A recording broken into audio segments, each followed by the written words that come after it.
नमस्कार मित्रांनो, मी तुमचा मित्र आज तुम्हाला खूप छान अशी एक बोधकथा सांगणार आहे. वाईट सवयींचा त्याग. एका गावात एक व्यापारी होता. त्याचे नाव राहुल शेठ असे होते.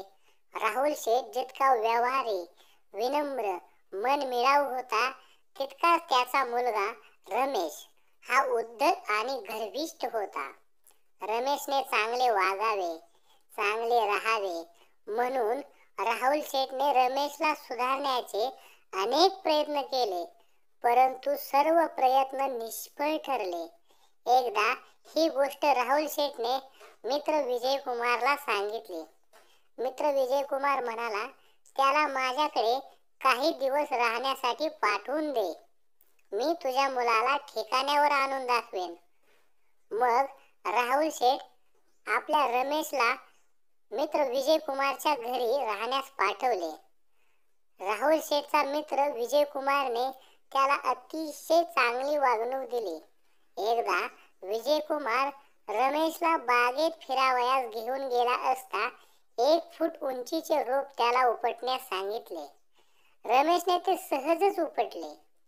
त्यानंतर विजय कुमारने रमेशला 6 फूट उंचीचे रोप उपटण्यास सांगितले. रमेशला ते उपटण्यास खूप ताकद लावावी लागली.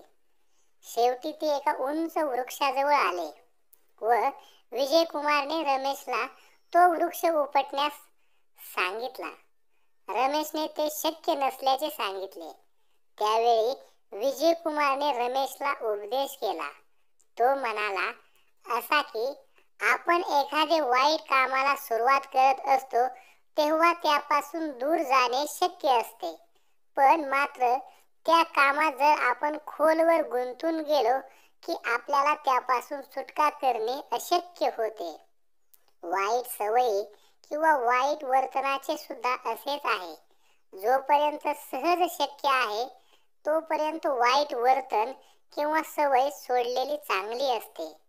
रमेशला त्याच्या मित्र काकांचा उपदेश सहजपणे लक्षात आला व त्याने चांगले वागण्याचे ठरवले. तात्पर्य: वाईट सवयी बाळगण्यापूर्वीच त्याचे निर्मूलन केले पाहिजे. वाईट सवयी वेळेस बंद केल्या पाहिजेत.